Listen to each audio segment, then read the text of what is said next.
Hello everyone, welcome to the e-learning platform of online agriculture classes.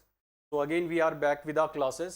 तो आज का session जो होने वाला है आपका नाउन का होगा और नाउन में हम आपको काफ़ी सारे तरीके के कंसेप्ट्स बताएंगे जो आपके रिलेवेंट रहने वाले हैं एग्जाम से. तो कॉन्स्ट्रक्टेड रखेंगे हम अपना पैटर्न को आपके एग्जाम के अकॉर्डिंग ही. आपके सामने मैंने प्रेजेंट कराया नाउन. एक नाउन की एक थोड़ा सा एक एनिमेशन भी यूज़ करा गया है और नाउन इज़ अ ब्ला ब्ला ब्ला. मतलब नाउन की एक ऐसी डेफिनेशन है कभी भी आप देखोगे तो सबको मालूम होती है. आप यंग स्टेज से लेके जाए तो बुढ़ापे स्टेज तक सबको याद रहता है, बट आपका एक कंसेप्चुअल लर्निंग होती है जो आपको नाउन में समझनी होती है, जो काफ़ी वाइटल रहती है आपके एग्जाम के पैटर्न के अकॉर्डिंग. तो उन्हीं पैटर्न के अकॉर्डिंग हम आज एग्जाम इस पर बात करेंगे, इस पर डिस्कस करेंगे और इससे आगे आपका को रिलेटेड कंसेप्ट क्या बनेंगे वो भी सारे के सारे हमारे इसी सेशन में डिस्कस होंगे. तो जो आपका सेशन आज होने वाला है नाउन का है.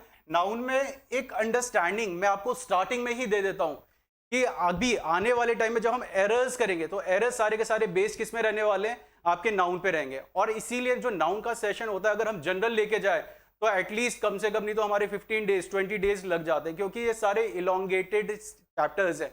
और चैप्टर आपके इसलिए इलोंगेटेड है क्योंकि whenever we form a sentence, जब भी हम किसी सेंटेंस को फॉर्म करते हैं we have subject, we have verb, then we have object. एक छोटी सी बात मैं आपको बता देता हूं जो आपकी काफी रिलेवेंट रहनी है और काफी इंपॉर्टेंट रहनी है ग्रामर के लिए. That is whenever we form sentences, जब भी हम सेंटेंसेस को फॉर्म करते हैं वी हैव बेसिक फॉर्मेशन. जो हमारी बेसिक फॉर्मेशन रहती है that is first we have subject, then we have verb, then we have object. ये आपकी फॉर्मेशन रहती है. First we use subject, then we use verb, then we use an object. इस तरीके से फॉर्मेशन यूज होती है. जो आपका एक सब्जेक्ट होता है, subject is always a noun. Subject is always a noun. और ये आपका वर्ब है जिसको हम क्रिया से भी जानते हैं. क्या बोलते हैं? क्रिया बोलते हैं. और ये जो ऑब्जेक्ट होता है ये भी आपका एक नाउन ही होता है. ठीक है. तो सबसे इलोंगेटेड जो आपका पार्ट रहता है ग्रामर में, पार्ट्स ऑफ स्पीच में, सबसे ज्यादा जो लंबे चैप्टर्स होते हैं वो आपका नाउन और वर्ब ही होते हैं. और क्योंकि आपका बेसिक फॉर्मेशन जो मैंने बताई सारे के सारे आपके अगर बात करें एडजेक्टिव, आपके प्रीपोजिशन सब के सब किससे निकलते हैं? इन्हीं आपके पार्ट्स ऑफ स्पीच से निकलते हैं. नाउन से ही एडजेक्टिव आएगा, नाउन से ही आपका प्रीपोजिशन होगा, नाउन से ही आपका एडवर्ब होगा. ये सारे के सारे क्लॉज के साथ कनेक्ट होकर बनते रहते हैं. ठीक है. तो इस सेशन को स्टार्ट करते हैं. स्टार्टिंग में ही मैंने एक बात लिखी है डेफिनेशन. और डेफिनेशन हम सबको मालूम है noun is a name of person, place और थिंग. और बेटा जब थिंग के बारे में बात हो, जब भी हम थिंग के बारे में बात करते हैं, थिंग का मतलब ये नहीं कि आप किसी ऑब्जेक्ट के ही बारे में बात कर रहे हो. इसके साथ साथ आपके कोई भी चीज है, कोई भी, चाहे वो विजिबल है या इनविजिबल है, विजिबल है या फिर अनविजिबल है, वो सारे के सारे आपके किस में आ जाएंगे? थिंग के पार्ट में ही आ जाएंगे. फॉर एग्जाम्पल अगर मैं बात करूं ऑनेस्टी की तो ऑनेस्टी भी आपका क्या हो जाएगा? एक थिंग के ही पार्ट में आ जाएगा. तो इस डेफिनेशन में ऑलरेडी इंक्लूडेड होता है. जब थिंग के बारे में बात कर रहे हैं तो ऑनेस्टी भी है. ऑनेस्टी एक इनविजिबल नाउन है आपका, इनविजिबल. और एब्स्ट्रैक्ट नाउन का पार्ट आता है ईमानदारी. किसी की ईमानदारी को आप देख नहीं सकते, बस फील कर सकते हो. तो एक सारा किस में आ गया आपका? ऑनेस्टी, विजडम, सारे के सारे थिंग के पार्ट में आ गए. अब आगे जो नेक्स्ट पार्ट है जो हम सीखने वाले हैं, जिस पे हम डिस्कशन करेंगे और जिस पे बेस्ड आपके कंसेप्ट्स रहेंगे जो सारे के सारे आपके रिलेवेंट रहने वाले आपके एग्जाम से, that is types of noun. First one is proper noun and second one is common noun. ठीक है. प्रॉपर जब भी बोला जाता है, प्रॉपर मतलब क्या होता है कि किसी स्पेसिफिक पर्टिकुलर के बारे में बात हो रही है, मतलब किसी को आइडेंटिटी दी जा रही है. फॉर एग्जाम्पल अगर हमारे पास देहरादून इज अ सिटी लिखा हुआ गया है तो देहरादून एक हमारे पास प्रॉपर नाउन है और city is a common noun. क्योंकि सिटी तो कोई सी भी हो सकती है, सिटी कोई सी भी हो सकती है. सिटी यहां भी है, सिटी आपके स्टेट में भी है, सिटी अदर स्टेट्स में भी है. तो वहां पे जो सिटी में नाम दिया गया है दैट इज देहरादून. तो Dehradun is a city, Dehradun is a proper noun. Ram is a teacher. अब teacher is a common noun, common gender. तो इसमें हमने एक आइडेंटिटी दे दी है Ram. So Ram is a proper noun. मतलब एक आइडेंटिटी देने के लिए हम क्या यूज करते हैं? प्रॉपर नाउन यूज करते हैं. ठीक है.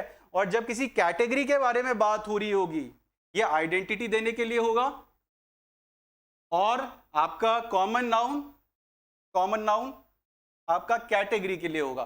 तो जब भी कैटेगरी के बारे में बात होगी ना, तो हम कॉमन नाउन की बात कर रहे होंगे, और जब किसी को आइडेंटिटी, उस कॉमन नाउन में से ही हम किसी को आइडेंटिटी दे रहे होंगे, so we use common noun. एक ये छोटा सा बेसिक कंसेप्ट है, बट आपका जो कोरिलेवेंट रहने वाला है आपके एग्जाम से, उसको भी हम आगे डिस्कस कर लेते हैं। Proper noun are sometime used as common noun. आपके कई बार प्रॉपर नाउन जो होते हैं वो कभी कभार हम कैसे यूज करते हैं, एज अ कॉमन नाउन भी यूज करते हैं। अब जैसे आपके सामने मैंने एक एग्जाम्पल प्रेजेंट करा हुआ है, गो थ्रू दिस एग्जाम्पल और आपको समझ में आएगी कि इसमें एग्जाम्पल में क्या बात बोली गई है। तो एग्जाम्पल में यहाँ पे लिखा गया है proper noun are sometime used as common noun. Example है he is the Einstein of our class, he is the Einstein of our class. अब यहाँ पे आइंस्टाइन के आगे हमने क्या यूज करा है, आर्टिकल द का यूज करा गया है। एक बेसिक सी बात समझ ले, जब भी हम प्रॉपर नाउन का यूज करेंगे, ऑलवेज रिमेंबर, जब भी हमारा प्रॉपर नाउन का यूज होगा, इसके आगे नो आर्टिकल का यूजेज होगा। आर्टिकल का यूजेज नहीं कर सकते, क्योंकि प्रॉपर नाउन अपने आप में एक आइडेंटिटी लेके बैठा है, प्रॉपर नाउन। इसीलिए जब भी आपके नाम के बारे में बात हो रही होगी, मान लो कि आपका नाम अरुण है, तो अरुण के आगे कभी हम आर्टिकल द का यूज नहीं कर सकते, ये आर्टिकल द गलत हो जाएगा। जब भी हम एक प्रॉपर नाउन को यूज करेंगे, जो आपका फर्स्ट लेटर होगा उसको हम किस में लिखेंगे, कैपिटल में लिखेंगे। ये भी एक आपकी फॉर्मेशन होती है। सो प्रॉपर नाउन जब एक आइडेंटिटी दे रहा है, तो यहाँ पे आपका आर्टिकल यूज नहीं होगा, क्योंकि ऑलरेडी ये जो द यूज करा गया है, द आपके आर्टिकल भी जो होते हैं ना, वो दो तरीके के होते हैं। First one is definite article and second one is indefinite article. जब भी डेफिनेट आर्टिकल के बारे में बात होती है, we have the, and indefinite article के बारे में ए एंड, ये आपके इनडेफिनेट। और बेटा जब भी डेफिनेट आर्टिकल को बोला गया है, डेफिनेट मतलब होता है किसी चीज का पर्टिकुलर, निश्चित, और पर्टिकुलर करने के लिए हम द को यूज करते हैं। अब यहाँ पे ऑलरेडी जो चीज पर्टिकुलर है उसके आगे हम आर्टिकल द यूज करेंगे, that would be incorrect usage, तो वो क्या हो जाएगा, हमारा इनकरेक्ट हो जाएगा। इसीलिए कभी प्रॉपर नाउन के आगे एक बात समझ लेना, कभी भी आर्टिकल का यूज नहीं होगा, तो ये एक इनकरेक्ट पार्ट हो जाएगा आपका एग्जाम में। बट यहाँ पे हमने एक बात बोली है, proper noun are sometime used as a common noun. कभी कभार ऐसा भी होता है जो आपका प्रॉपर नाउन होता है, वो हम कैसे यूज करते हैं, एक कॉमन नाउन की तरह यूज करते हैं।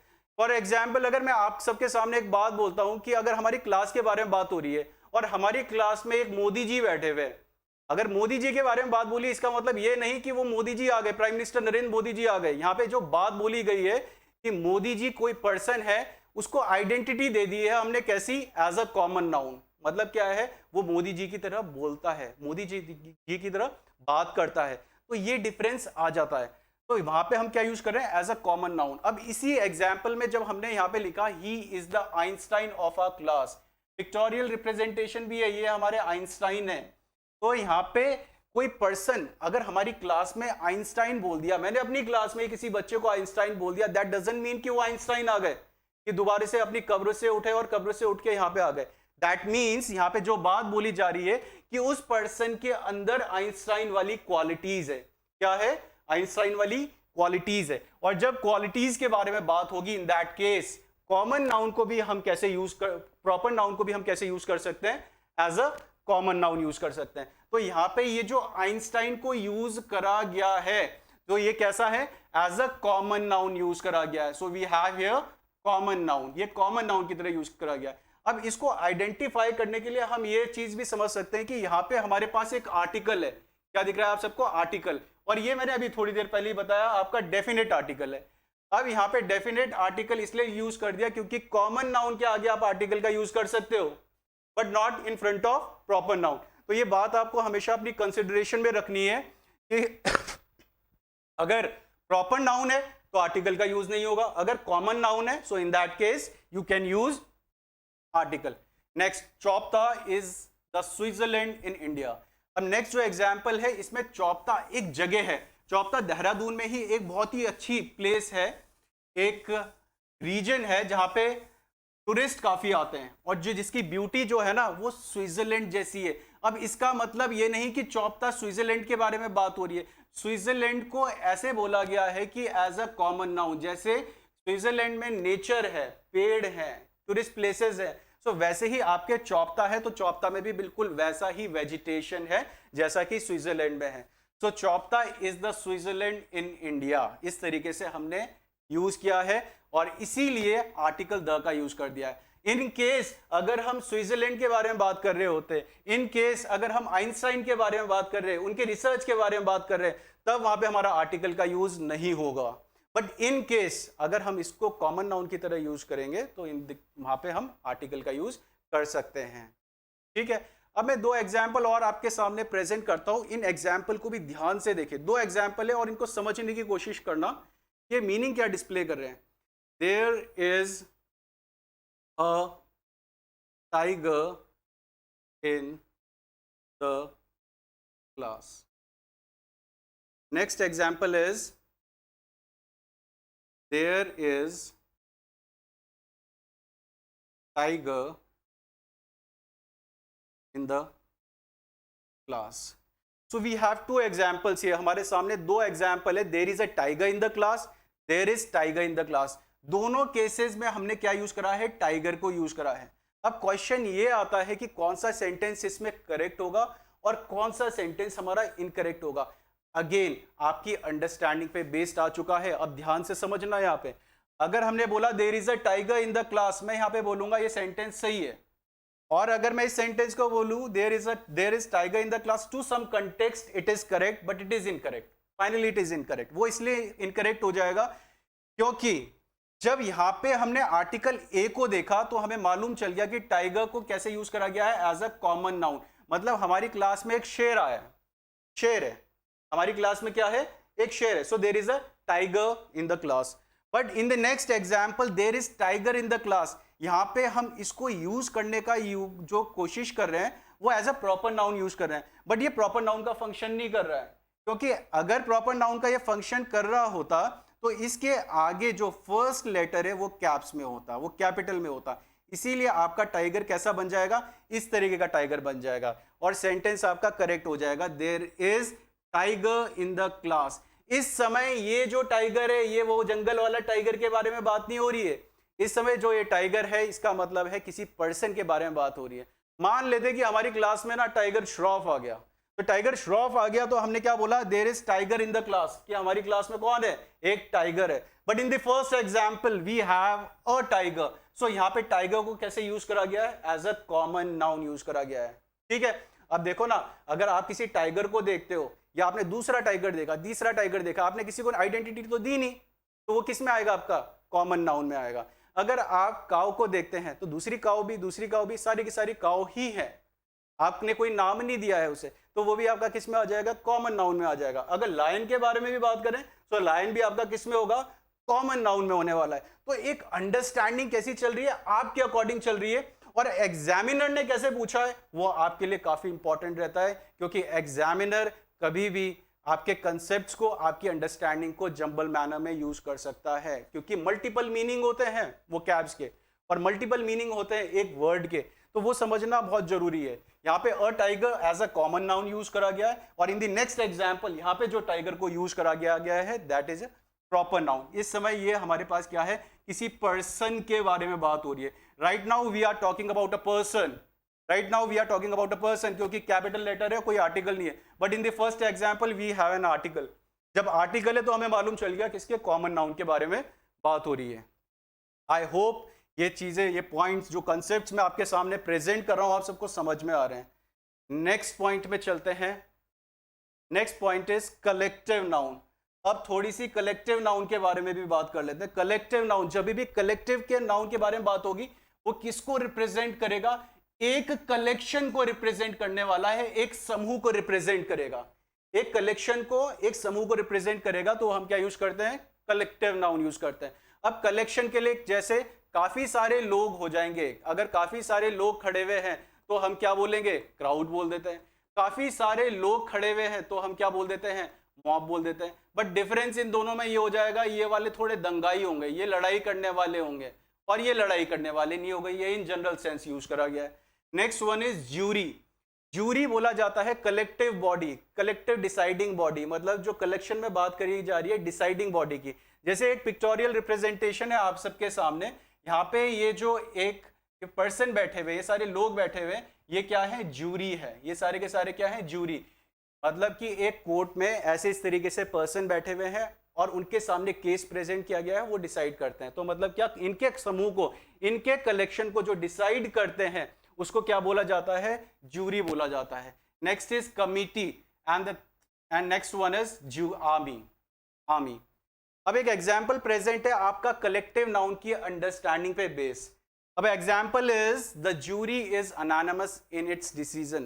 तो जल्दी से देखें इस एग्जाम्पल को और इस एग्जाम्पल को ऑब्जर्व करें कि यहाँ पे हमने क्या यूज करा है, we have used a noun, और नाउन के बाद हमने ऑक्सिलरी यूज करी है, दैट इज। और इज हमेशा याद रखना आपकी सिंगुलर हेल्पिंग वर्ब होती है। क्या होती है, सिंगुलर हेल्पिंग वर्ब।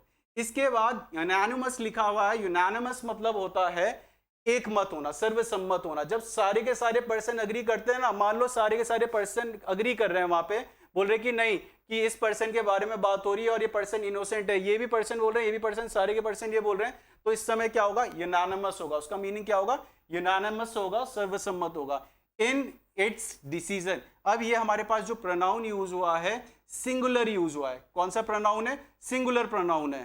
फिर इसके बाद डिसीजन के बारे में बात हो रही है, ठीक है।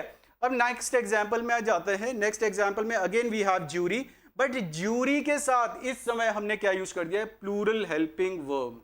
We have used plural helping verb.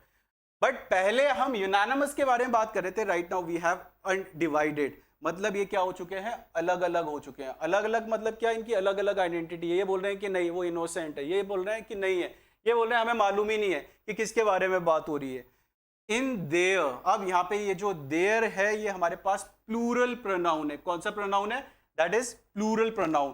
पहले वाले में सिंगुलर था और इस वाले में प्लूरल है, और जो इनका विचार है ना वो अलग हो चुके हैं। तो इसी से एक बात मैं आपको, एक अंडरस्टैंडिंग लिखवा नहीं रहा हूं, बट मैं एक बात बता देता हूं। जब भी एक मत वाली बात होगी, सर्वसम्मत वाली बात होगी, और जब आपके व्यूज, आपके विचार सेम हो, so in that case we use singular helping verb. हम क्या यूज करेंगे, singular helping verb for a collective noun. और आपका जो प्रोनाउन यूज होगा वो भी आपका क्या होगा, सिंगुलर प्रोनाउन यूज होगा। और ये कंसेप्ट ना आपका हर जगह फॉलो होने वाला है, जो भी आपके सामने एग्जाम में एरर्स आएंगे। बट अगर यही कलेक्टिव नाउन है, यही समूहवाचक जो संज्ञा है, इसमें अगर इनके विचार अलग अलग हो जाए, इनका जो डिसीजन है वो अलग अलग हो जाए, तो आपका प्लूरल हेल्पिंग वर्ब यूज होगा। देखो यहाँ पे प्लूरल हेल्पिंग वर्ब यूज करा गया है, इसीलिए ये करेक्ट हो चुका है। यहाँ पे डिवाइड के बारे में बात हो गई है, और इसीलिए यहाँ पे जो हमने प्रोनाउन यूज करा गया है दैट इज प्लूरल प्रोनाउन। कौन सा प्रोनाउन यूज है, प्लूरल प्रोनाउन। तो एक बात समझ ले, जब अगर कलेक्टिव बॉडी के बारे में बात हो रही है, मान लो कि ये 5 फिंगर्स है, ये ज्यूरी मेंबर्स है जो यहाँ पे आप सबको दिख रहे हैं। अगर ये ज्यूरी मेंबर्स सारे के सारे एक बात बोलते हैं कि ये पर्सन जो आपके सामने है वो क्या है, इनोसेंट है, मान लो ये इनोसेंट बोल रहे हैं, सबके डिसीजन कैसा हो गया, एक हाथ वाला हो चुका है, एक हाथ वाला डिसीजन हुआ। सो इन दैट केस हमने क्या यूज करा, singular helping verb and singular pronoun. But in case अगर ये ही ज्यूरी मेंबर्स ये बात बोल रहे हैं, अलग अलग बात बोल रहे हैं कि नहीं वो इनोसेंट है, सेकंड पर्सन बोल रहा है नहीं उसी ने अग्रेशन किया है, थर्ड बोल रहा है कि उसी ने मर्डर किया है, तो सबका जो डिसीजन है सबका कैसा हो रहा है, अलग अलग हो रहा है। सबका ओपिनियन क्या हो रहा है, अलग अलग हो रहा है। तो इस हैंड की भी आइडेंटिटी देख रहे हैं आप, आइडेंटिटी कैसी हो रही है, अलग अलग हो रही है। और जब आइडेंटिटी अलग अलग होगी ना, तो वहां पे हम क्या यूज करेंगे, प्लूरल हेल्पिंग वर्ब यूज होगा आपका, और प्लूरल प्रोनाउन यूज होगा। तो यही डिफरेंस रहता है हमारा इसमें आपका कलेक्टिव नाउन वाले केस में। इसके अलावा मैं और एग्जाम्पल भी, 2 एग्जाम्पल और प्रेजेंट करता हूं ताकि आपकी अंडरस्टैंडिंग बेटर हो सके इसमें। The audience has arrived. And the next example is the audience has taken its. We have 2 examples. अब यहां पे जो आपके सामने 2 एग्जाम्पल प्रेजेंट है, दोनों में हमने क्या यूज करा है, कलेक्टिव नाउन यूज करा है। और कलेक्टिव नाउन के साथ हमने फर्स्ट एग्जाम्पल में क्या यूज कर दिया, हैज यूज कर दिया। सेकंड एग्जाम्पल में भी हमने क्या यूज कर दिया, हैज यूज कर दिया। चलो अभी तो हमें कोई अंडरस्टैंडिंग नहीं मिली कि आपका सेंटेंस में मीनिंग क्या डिस्प्ले होने वाली है। Let's go through this sentence. The audience has arrived. First example, audience जो है आ चुकी है। मान लो कोई शो चल रहा है और उस शो में क्या, ऑडियंस आपकी आ चुकी है, आपने जनरल बात बोली, so the sentence is correct, यहाँ पे कोई एरर नहीं है, आपकी auxiliary is correct, singular auxiliary is correct. In the next example, the audience has taken it's seats. इस समय ये जो सेंटेंस है आपका इनकरेक्ट हो चुका है। अगर ऑडियंस के बारे में बात बोलते हैं तो आप एक बात समझ सकते हो कि ये सारे के सारे जो पर्सन है ये क्या है, ऑडियंस है। और मान लेते हैं ये क्या देखने आए थे, ये एक शो देखने आए थे, ये इनके सामने शो चल रहा है। अब इस शो को जब देखेंगे तो ये सारे के सारे अपनी अपनी जगह ऑक्यूपाई करेंगे। ये अपनी चेयर में बैठेंगे, ये अपनी चेयर में बैठेंगे, ये अपनी चेयर में बैठेंगे, ये अपनी चेयर में बैठेंगे। अब या तो आप इस तरीके से समझे कि ये एक अपनी आइडेंटिटी ले रहे हैं, या फिर आप इस तरीके से समझे कि ये अपना अपना स्पेस ऑक्यूपाई कर रहे हैं। और जब कोई पर्सन, जब कोई कलेक्टिव बॉडी अलग अलग अपना स्पेस ऑक्यूपाई करेगी, दोबारा से समझ लो, अगर सेपरेट पोजीशन ऑक्यूपाई करेंगी तो उनको अलग अलग आइडेंटिटी देनी पड़ेगी, क्योंकि यहाँ पे वो जो पर्सन है इसी में बैठ रहे हैं, अलग अलग चेयर में बैठ रहे हैं। अगर आपकी अंडरस्टैंडिंग ऐसी हो सकती है कि आप बोलते हो कि ये ऑडियंस आई और ऑडियंस ने जो बैठना शुरू करा ना वो कुछ इस तरीके से करा है। देख लो कि ये पर्सन था, ये इसके ऊपर बैठा, दूसरा पर्सन आया वो इसके ऊपर बैठ गया, तीसरा पर्सन आया वो इसके ऊपर बैठ गया, ये आया इसके ऊपर बैठ गया। अगर आइडेंटिटी आपकी, अगर आपका पोजीशन ये लेना ऐसा हो सकता है, सो इन दैट केस आपका सिंगुलर भी सही हो सकता है। बट पोजीशन जब भी कोई लेगा, स्पेस ऑक्यूपाई करेगा, वो हमेशा अलग अलग करने वाला है। और जब अलग अलग वाली बात होगी ना, सो इन दैट केस आपका यहाँ पे हैज इनकरेक्ट हो जाएगा, we use have, plural auxiliary verb use होगा। सेम कंसेप्ट फॉलो होगा, सेम कंसेप्ट फॉलो होगा जो मैंने आपको स्टार्टिंग में जूरी वाले केस में बताया था। बट इस वाले केस में डिफरेंस बस इतना है कि आप इस समय पोजीशन के बारे में बात कर रहे हैं, आप स्पेस के बारे में बात कर रहे हैं। So the audience have taken not it's there seats. तो यहाँ पे हमने क्या लिखा, देयर सीट्स। मतलब अब दोबारा से एक और बात समझ लो, दोबारा से क्विक रिवीजन में आपको बता देता हूँ। अगर कलेक्टिव नाउन के बारे में बात हो रही है, अगर उनका एक मत है, सर्वसम्मत है, एक डिसीजन है, यूनानिमस है, so in that case we use singular verb and singular pronoun. अगर वही collective noun same space occupy कर रहे हैं या इन जनरल सेंस बात हो रही है, तो आप क्या यूज करोगे, singular verb and singular pronoun. But in case अगर आपका कलेक्टिव नाउन अलग अलग आइडेंटिटी देता है या फिर अलग अलग ओपिनियन देता है, so in that case we use plural verb and plural pronoun.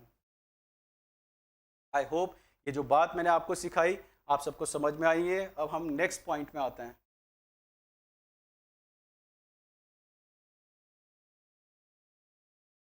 Next point is abstract noun. Abstract, अब एब्स्ट्रैक्ट से ही मालूम चल रहा है कि नॉट डिटरमाइंड, डिफाइंड, उसके बारे में बात हो रही है। अब एब्स्ट्रैक्ट नाउन जिसको हम भाववाचक संज्ञा भी बोलते हैं, क्या बोलते हैं, भाववाचक संज्ञा, जो भाव को बताता है। ठीक है, मतलब इसका कोई फिजिकल फॉर्म नहीं होगा, ये याद रखना, कोई भी फिजिकल फॉर्म नहीं होने वाला है आपका एब्स्ट्रैक्ट नाउन का, फिजिकल फॉर्म नहीं होगा। अब यहाँ पे इसमें क्या क्या आते हैं आपके, क्वालिटी आ जाती है, एक्शन आता है, स्टेट आता है, ये सारे के सारे आपके क्या हो जाएंगे, एब्स्ट्रैक्ट नाउन। क्वालिटी के बारे में जब बात करेंगे, क्वालिटी में किसी की अच्छाई के बारे में बात कर रहे हो तो वो गुडनेस है। ठीक है, अगर किसी की उदारता के बारे में बात कर रहे हो तो वो काइंडनेस है, किसी की समझ के बारे में बात कर रहे हो तो वो विजडम है, और किसी की ईमानदारी के बारे में बात कर रहे हो तो वो क्या है, ऑनेस्टी है। ठीक है, नेक्स्ट एक्शन। एक्शन में हमारे पास लाफ्टर होता है, थेफ्ट होता है, हेट्रेड होता है, जजमेंट होता है, ये सारे के सारे क्या है, एक्शन। मतलब हमें एक और बात मालूम चल रही है, एक्शन का मतलब यही नहीं कि वर्ब ही होगा, एक्शन का मतलब ये भी है जब आप कोई काम होने के बारे में बात बताते हो।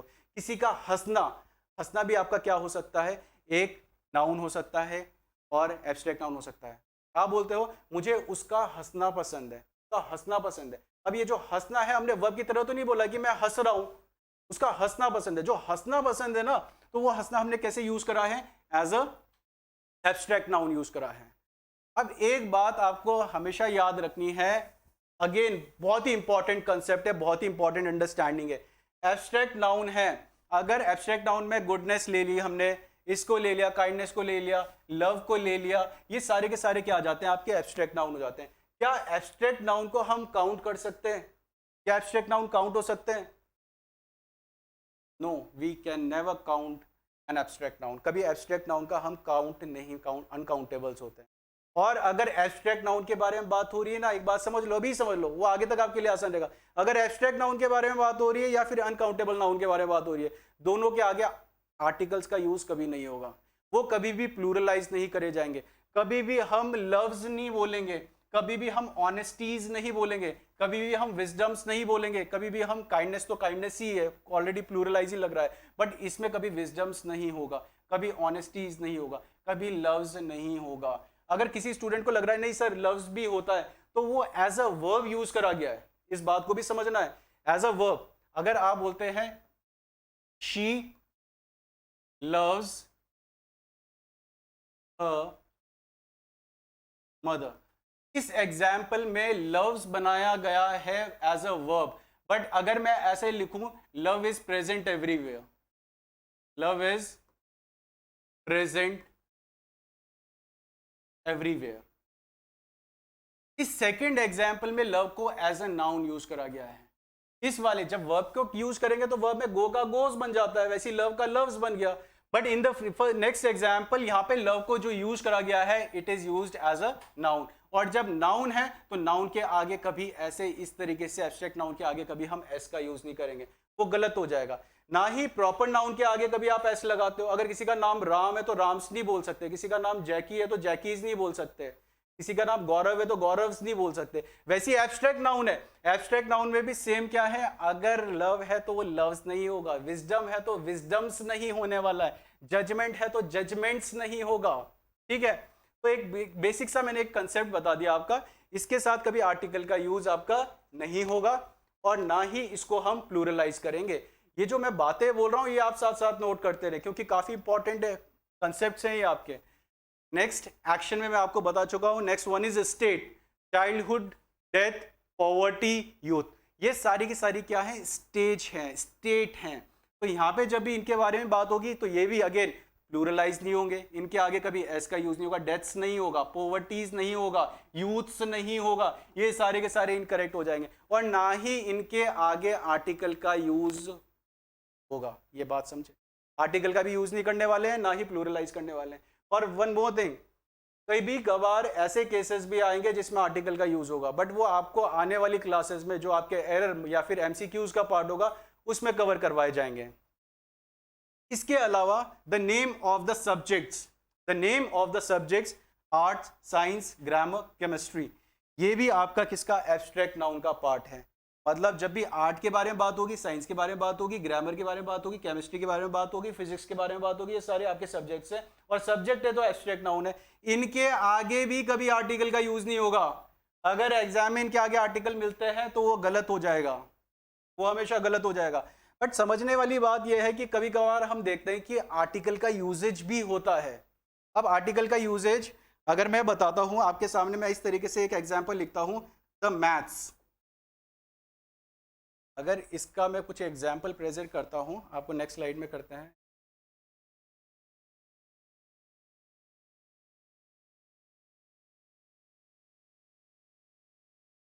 फर्स्ट एग्जाम्पल जो हमारे सामने है, maths is my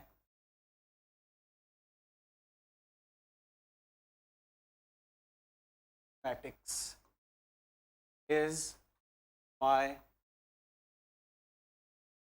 favourite subject. एक दूसरा एग्जाम्पल है, द मैथमेटिक्स ऑफ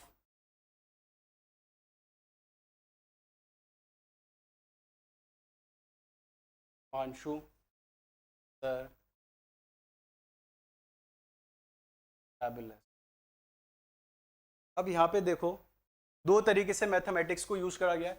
मैथमेटिक्स, इसके आगे आर्टिकल का यूज होगा, इनकरेक्ट हो जाएगा, ये क्योंकि मैंने बताया एब्स्ट्रैक्ट नाउन है, आर्टिकल का यूज नहीं होगा। But in the next example mathematics है और यहाँ पे मैं बोल रहा हूँ आर्टिकल का यूज जो है वो करेक्ट हो जाएगा।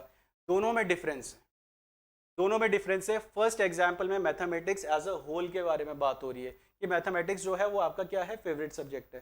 बट अगर ऐसा केस हो कि किसी को पर्टिकुलराइज करा गया हो या फिर किसी के साथ अटैच हो, किसी की मैथमेटिक्स के बारे में बात हो रही हो, सो इन दैट केस वहां पे हम आर्टिकल का यूज कर सकते हैं। तो the mathematics of Himanshu sir is fabulous, ये सेंटेंस आपका करेक्ट हो सकता है, क्योंकि ये जो मैथमेटिक्स है, we have attach this mathematics with Himanshu sir. नाम वहां पे क्या जोड़ दिया है, हिमांशु सर जोड़ दिया। तो यहाँ पे एक बात समझो, जब इस तरीके से बातें होंगी जहां पे हम एब्स्ट्रैक्ट नाउन को कनेक्ट कर देंगे किसी पर्सन के साथ या फिर किसी प्लेस के साथ, वहां पे आर्टिकल द का यूज हो सकता है। बट अगर इन जनरल या फिर इन होल बात हो रही है तो वहां पे आर्टिकल का यूज नहीं होगा।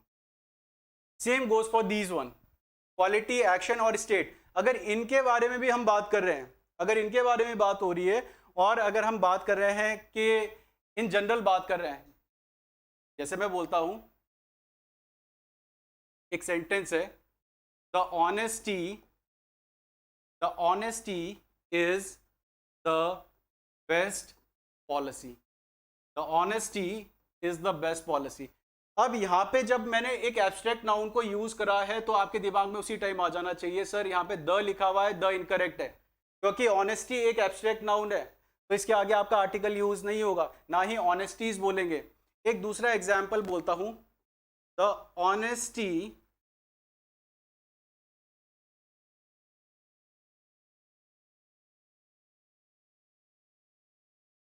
of this beggar is really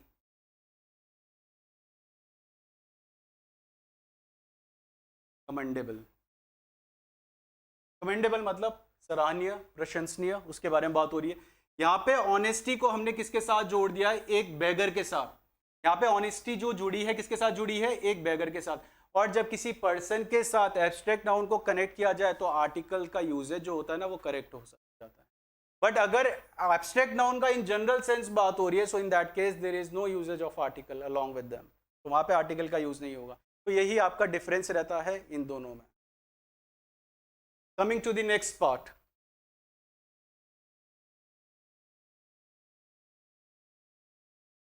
material noun. Material noun के बारे में जब भी बात होगी, मतलब क्या, जिन चीज़ों से कुछ बना हुआ हो, ठीक है। अब फॉर एग्जाम्पल यहाँ पे मटीरियल में क्या आता है, गोल्ड आता है, आयरन आता है, वुड आता है, सिल्वर आता है, वीट आएगा। मटीरियल को हम द्रव्यवाचक भी बोलते हैं या फिर पदार्थवाचक संज्ञा भी बोलते हैं। द्रव्यवाचक भी संज्ञा भी बोलते हैं, पदार्थवाचक संज्ञा भी बोलते हैं। अब गोल्ड से तो ऑर्नामेंट्स बनते हैं, आयरन से भी बनते हैं, वुड से आपका टेबल बनता है, चेयर बनता है, but table chair material noun में नहीं आएंगे। सिल्वर बनता है, सिल्वर से भी ऑर्नामेंट्स बनते हैं, वीट से फ्लो बनता है। अब इसमें एक बात समझ ले, नेवर, 3 पॉइंट्स बोलने वाला हूं और इन्हीं पॉइंट्स को हम कनेक्ट करते रहेंगे अलग अलग तरीके से। नेवर प्लूरलाइज इट, इसको कभी प्लूरलाइज ना करें। मटीरियल नाउन कभी भी प्लूरलाइज नहीं होंगे, क्योंकि मटीरियल नाउन जो होते हैं आपका अनकाउंटेबल का पार्ट में आ जाते हैं।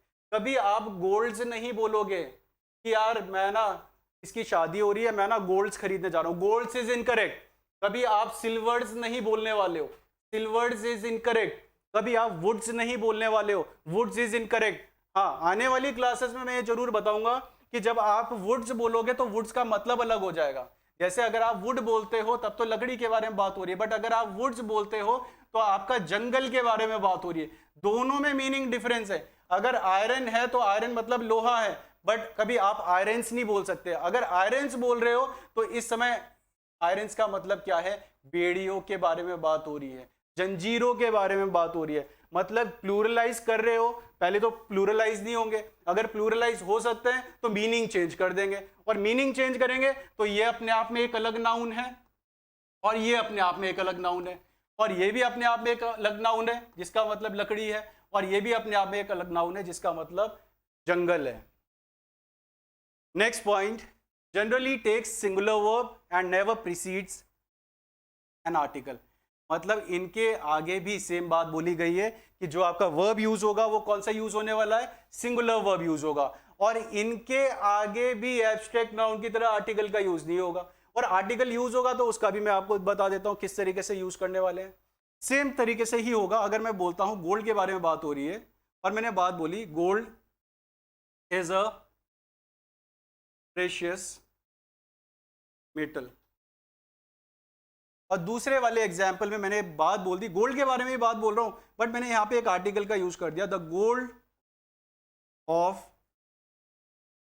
Africa is being exported. जैसे मैंने आपको एब्स्ट्रैक्ट नाउन में बताया था, अगेन मैंने बोला एब्स्ट्रैक्ट नाउन क्या होते हैं आपके, अनकाउंटेबल होते हैं, वैसे आपके मटेरियल नाउन है ये भी आपके अनकाउंटेबल हो जाएंगे। अनकाउंटेबल है तो इनके आगे आर्टिकल का यूज नहीं होगा। But in the next example यहाँ पे इस गोल्ड को हमने किसके साथ जोड़ दिया है, अफ्रीका के साथ जोड़ दिया, और जब अफ्रीका के साथ जोड़ा है ना, जब अफ्रीका के साथ जोड़ा है तो दैट मीन्स कि इस समय गोल्ड जो गोल्ड है उसकी लोकेशन या फिर उसकी जो प्लेस है अटैच जो करा गया है वो अफ्रीका है, तो यहाँ पे आपका आर्टिकल द जो है वो करेक्ट हो सकता है। और जो थर्ड पॉइंट है मैं आपके सामने कई बार बोल चुका हूं, आपका एब्स्ट्रैक्ट नाउन आपका मटीरियल नाउन दोनों के दोनों क्या होते हैं, अनकाउंटेबल होते हैं।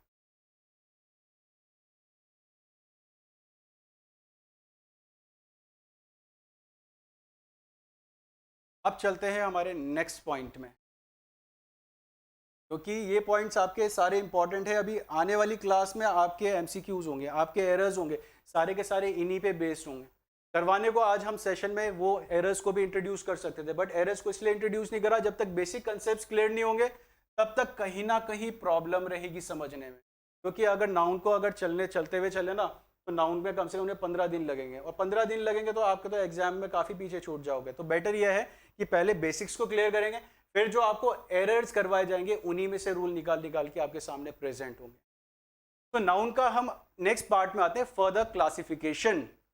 अब जो फर्दर क्लासिफिकेशन है कुछ आप देख ले जल्दी से, काउंटेबल है, अनकाउंटेबल है, विजिबल आप सबके सामने, गो थ्रू इट, देखें आप।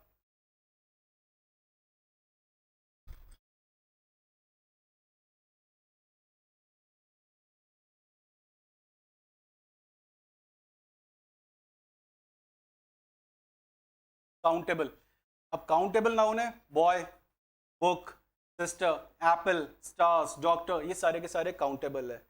अनकाउंटेबल के बारे में बात बोलें, oil, milk, sugar, gold, honesty, money, ये सारे के सारे आपके क्या है, अनकाउंटेबल नाउन है। तो बुक का क्या बन सकता है, बुक्स हो सकता है, एप्पल का एप्पल्स हो सकता है, सिस्टर का सिस्टर्स हो सकता है, डॉक्टर का डॉक्टर्स हो सकता है। बट अगर अनकाउंटेबल नाउन के बारे में बात हो रही है तो ऑयल का कभी ऑयल्स नहीं होगा, कभी मिल्क है तो मिल्क्स नहीं होगा, कभी शुगर्स नहीं होगा, कभी गोल्ड्स नहीं होगा, कभी ऑनेस्टीज नहीं होगा, कभी मनीज नहीं होगा। ऐसे मनी को कोई काउंट ही नहीं कर सकता, ये बात याद रखना। और ना ही हम ऑनेस्टी को काउंट कर सकते हैं। अगेन मनी के बारे में बात हो रही है, ऑनेस्टी एब्स्ट्रैक्ट नाउन के बारे में बात हो रही है, मटेरियल नाउन के बारे में बात हो रही है, और ये मैंने सारे के सारे केसेस में आपको ऑलरेडी प्रेजेंट कर चुका हूँ। कभी आप मिल्क को काउंट नहीं कर सकते। अगर आप बोल रहे हो कभी कि यार मैं मिल्क्स लेने जा रहा हूँ, तो सेंटेंस पूरा का पूरा गलत बोल रहे हो। अगर आपको लगता है कि आप मिल्क को काउंट कर सकते हो या ऑयल को काउंट कर सकते हो, सर हमारे पास तो ये है, हमारे पास ये बॉटल है और इस बॉटल में मैं क्या डालूंगा, मिल्क डालूंगा, और मैंने देखो सर काउंट कर दिया, ये 1 लीटर की बॉटल है और इसमें 1 लीटर का मिल्क है। या फिर आपने क्या बोला, 1 लीटर का ऑयल है सर इसमें, देखो मैंने काउंट कर दिया। ये काउंट नहीं करा है। काउंट तो मैं तब बोलूंगा कि ये मैंने इसका ढक्कन खोला और यहाँ से मैं गिराने लग गया, अब बताओ बेटा कितना ऑयल गिरा है, कितना मिल्क गिरा है, आपका क्लियर नहीं होगा। तो वहाँ पे आपका क्या आ जाएगा, कंफ्यूजन होगी। आप बोलोगे सर मालूम नहीं कितना गिरा, थोड़ा बहुत गिरा है या ज़्यादा गिरा है, आपका आंसर इस तरीके से होगा, बट काउंट नहीं कर सकते। काउंटेबल उन्हें बोला जाता है जिनको आप फिंगर्स में इस तरीके से काउंट कर सकते हो। सर 1 2 3, अगर मैं पेन गिराऊं ना आपके सामने, सर 2 पेन्स गिर गए, 3 पेन्स गिर गए, 4 पेन्स गिर गए, वहाँ पे आप बता दोगे। अगर मैं आपके सामने यहाँ से मोबाइल गिराऊं तो मोबाइल भी मालूम चल जाएगा आपको।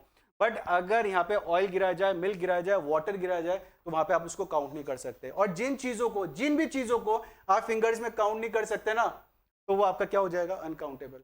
यस, मनी में कई बार स्टूडेंट्स को कंफ्यूजन हो जाता है, मनी का भी मैं पॉइंट क्लियर कर देता हूँ। आप मनी को कभी काउंट नहीं कर सकते। आप काउंट करते हो किसको, रुपी को काउंट करते हो, तो रुपी का आप क्या बना देते हो, रुपीज बना देते हो। आप रूबल को काउंट कर सकते हो, रूबल का क्या बना देते हो, रूबल्स बना देते हो। आप डॉलर को काउंट कर सकते हो, डॉलर का क्या बना देते हो, डॉलर्स बना देते हो। आप येन को काउंट कर सकते हो, जो कि जापानीज करेंसी है, येन का आप येन्स कर सकते हो। बट मनी जो होता है, इकोनॉमिक्स की टर्म में क्या होता है, is a medium of exchange. Economics में क्या बोलते हैं, medium of exchange.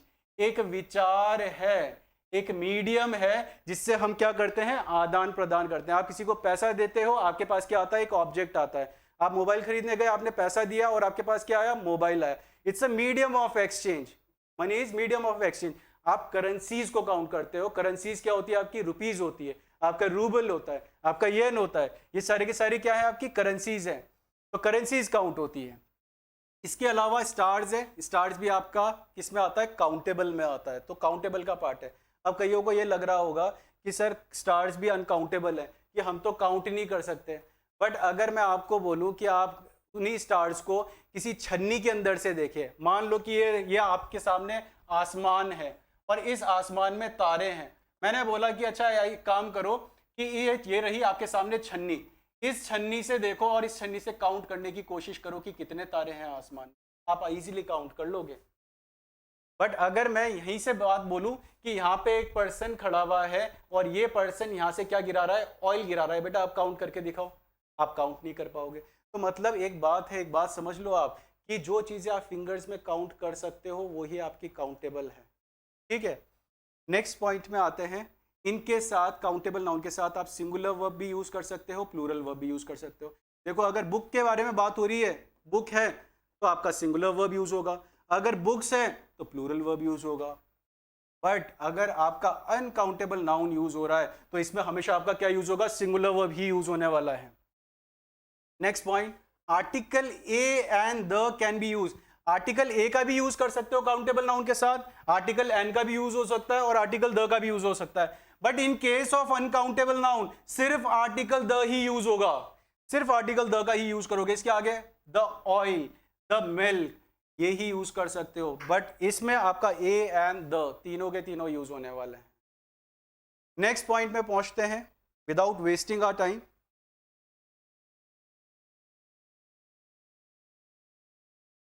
Another classification, थोड़ा और इनके क्लासिफिकेशन देख लेते हैं कि और क्लासिफिकेशन कैसे हैं। Just go through it. Gender के बारे में बात होगी तो जेंडर आपका मैस्कुलिन भी होता है और फेमिनिन भी होता है। मैस्कुलिन में आपके क्या आ जाते हैं, जो पुरुष से रिलेटेड होंगे, boy, boy, tiger, lion, bachelor. Feminine होगा तो ये क्या बन जाएगा, girl, tigress, lioness, maid, spinster. Maid मतलब होता है यंग गर्ल को मेड बोला जाता है, तो यंग गर्ल होती है उसको हम मेड बोलते हैं। और स्पिंस्टर मतलब होता है, जैसे हम बैचलर बोलते हैं ना, तो स्पिंस्टर इसका क्या हो जाता है, फेमिनिन जेंडर हो जाता है। मतलब कि एक ओल्ड, जनरली जब स्पिंस्टर का यूज करा जाता है ना, अनमैरिड वुमेन के लिए यूज करा जाता है। ठीक है, जो अनमैरिड वुमेन है उसको स्पिंस्टर बोलेंगे। ठीक है, बॉयज में तो हम बैचलर बोल देते हैं। बट हाँ, एक और चीज़ है कि बैचलर तो आप जनरली जब यूज़ करते हो तो एक हमारा यंग वाला पर्सन के लिए यूज़ करा जा रहा होता है। बट स्पिंस्टर के बारे में जब बात हो रही है तो ओल्ड होता है, एक ओल्ड लेडी के बारे में बात बोली जाती है, जो एक अकेले रह रही है, जिसने शादी नहीं करी है, उसको स्पिंस्टर बोलते हैं। आपके दो तरीके के जेंडर भी होते हैं, एक common and neuter. Common gender के बारे में बात हो रही है तो doctor, teacher, child, baby, student, orphan. ये मेल भी हो सकता है, ये फीमेल भी हो सकता है। टीचर मेल भी हो सकता है, फीमेल भी हो सकता है। चाइल्ड मेल भी हो सकता है और फीमेल भी हो सकता है। अच्छा, चाइल्ड वाला एक ऐसा केस है जिसके लिए आप इट भी यूज कर सकते हो, जिसके लिए आप इट भी यूज कर सकते हो। बट टीचर और डॉक्टर ऐसा केस है जिसके लिए या तो आप मेल जेंडर यूज करोगे, या तो आपका जो प्रोनाउन है या तो ही होगा या शी होगा। बट आपका जो चाइल्ड वाला केस है, इसमें आप ही भी यूज कर सकते हो, शी भी यूज कर सकते हो और आपका इट भी यूज हो सकता है। इसीलिए हम बोल सकते हैं ना कि चाइल्ड के लिए मैं बोलता हूं, मैं ये बोल सकता हूं it is crime, child is crime. और टीचर के लिए मैंने बोला, अगर टीचर के बारे में बात हो रही है तो टीचर के लिए मैंने बोला he is teaching, he is teaching. देखो एक छोटी सी एक अंडरस्टैंडिंग यहाँ पे अगर हम देखें, अगर चाइल्ड के बारे में बात हो रही है, चाइल्ड के लिए इट हमने सी यूज कर दिया, कई बार हमारा सेक्स का डिटेक्शन नहीं होता। जहां भी सेक्स मेंशन ना हो, जहां भी सेक्स मेंशन ना हो तो वहां पे हम क्या यूज करते हैं, इट का यूज करते हैं। अब यहाँ पे सेक्स मेंशन नहीं है, चाइल्ड के बारे में हम बात कर रहे हैं, सेक्स मेंशन नहीं है। अगर सपोज फॉर एग्जाम्पल अगर मैं ये बात बोलूँ, मुझे बाहर से बच्चे के रोने की आवाज आ रही है, तो मैं यहाँ से आवाज़ सुन के ये बात नहीं बता सकता कि वो लड़का है या लड़की है, ये बात मालूम नहीं चलेगी। बट अगर कोई टीचर पढ़ा रहा है तो मैं उसके वॉइस से डिटेक्ट कर सकता हूँ कि वो मेल है या फीमेल है, वो बात हमें मालूम चल सकती है। तो जहाँ पे इस तरीके से डिटेक्शन ना हो पाए वहाँ पे हम इट का यूज़ कर सकते हैं। इसीलिए नेशनल ज्योग्राफिक में कई बार आपने देखा होगा कि वहाँ पे घोड़े को देख रहे हैं, हॉर्स को देख रहे हैं और वहाँ पे वो इट का यूज़ कर रहे होते हैं अपनी एंकरिंग में। जो उनका नरेशन चल रहा होता है वो किस में चल रहा होता है, इट से यूज कर रहे होते हैं, क्योंकि उनके पास सेक्स डिटेक्शन नहीं होता। और जब भी सेक्स डिटेक्शन नहीं होगा तो in that case we give preference to it, वहां पे इट का यूज होगा।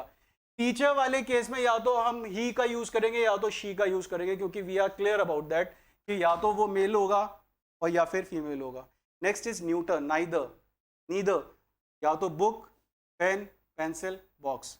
ठीक है, ये सारे न्यूटर जेंडर में आएंगे। इनके लिए तो आप क्या यूज करोगे, इट का यूज करेंगे।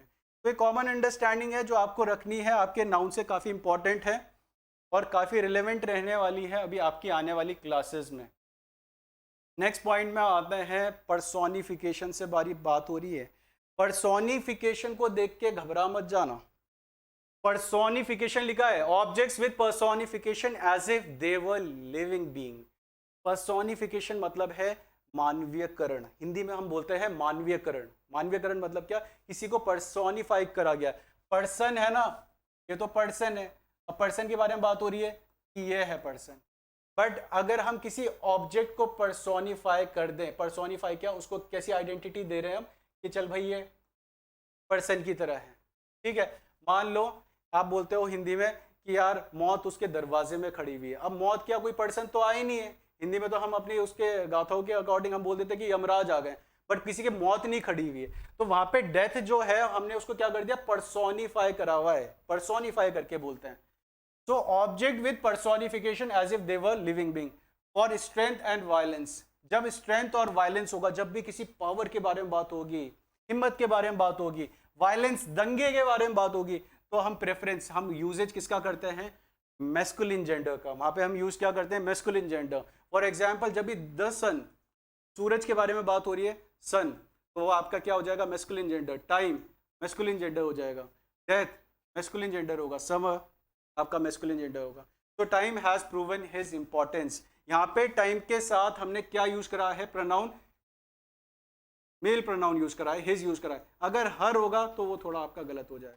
ठीक है, कुछ एडिशनल कंसेप्ट्स हैं, ये काफी इंपॉर्टेंट है, देख लें आप कि अगर यहाँ पे प्रेफरेंस दे रहे हैं तो वो मैस्कुलिन जेंडर को दे रहे हैं। अब नेक्स्ट पॉइंट में आते हैं, फॉर ब्यूटी, जेंटलनेस, डेलिकेसी और ग्रेसफुलनेस। जब भी इनके बारे में बात होगी तो हम जो प्रेफरेंस देते हैं वो किसको देते हैं, एक फेमिनिन जेंडर को देते हैं। जैसे मून है तो मून किस में आएगा, फेमिनिन जेंडर में आएगा। अर्थ है वो फेमिनिन जेंडर में आएगा। Nature, liberty, justice, mercy, peace, hope, ये सारे के सारे आपके किस में आएंगे, फेमिनिन जेंडर में आएंगे। नेक्स्ट, तो आज का सेशन में जो हमने करवाया, कुछ आपके नाउन को बेसिक्स करवाए और इसमें हमने बेसिक्स कंसेप्ट्स को डिस्कस करें। जो आने वाली क्लासेस रहेंगी ये तो आपका बेसिक्स हो गया, ये फाउंडेशन डाल दी हमने। अब जो होगा आपके एरर्स करवाए जाएंगे, एमसीक्यूज करवाए जाएंगे और उन्हीं एरर्स से हम यहाँ पे आपको कुछ ना कुछ नया रूल दिखाएंगे जो कि सारे के सारे रिलेवेंट रहने वाले हैं आपके एग्जाम से। और वो कॉन्स्ट्रिक्टेड ये नहीं रहेंगे कि हम आपको करवा रहे हैं तो सिर्फ आपका वो एरर ही है। उसमें जो कंसेप्ट होगा वो आपका फिल इन द ब्लैंक्स में भी आ सकता है, वो आपके स्पॉटिंग एरर्स में भी आ सकता है, इवन आपके वो कॉम्प्रीहेंशन में भी आ सकता है। आपको अपनी अंडरस्टैंडिंग रखनी पड़ेगी कि आपके पास सामने जो नॉलेज प्रेजेंट करी जा रही है, आप उसको इतना नहीं रख रहे कि बस हमें ये चीज़ सीखी है, आपको अप्लाई उसको हर पैटर्न में करना पड़ेगा। आपके पास question fill in the blanks में अगर एरर्स करवाए तो फिल इन द ब्लैंक्स में करो, फिल इन द ब्लैंक्स करवाए तो अगर उसको कोई कंसेप्ट सीखा है तो उसको एरर में अप्लाई करो।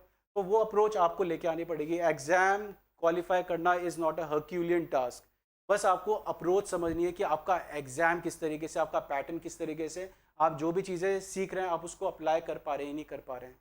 ठीक है, तो ये जो आपको सेशन करवाया, अगर आपको इस सेशन में कोई डाउट होता है, कोई कन्फ्यूजन होता है, आप कमेंट कर सकते हैं, उस कमेंट को भी देखेंगे। या फिर इस सेशन में कुछ अपग्रेड करने हैं या फिर कुछ एडिशनल चीज़ें प्रोवाइड करनी है तो वो भी उस चीज़ में भी हम आगे देखेंगे कि हम आगे और एडिशनल क्या कर सकते हैं।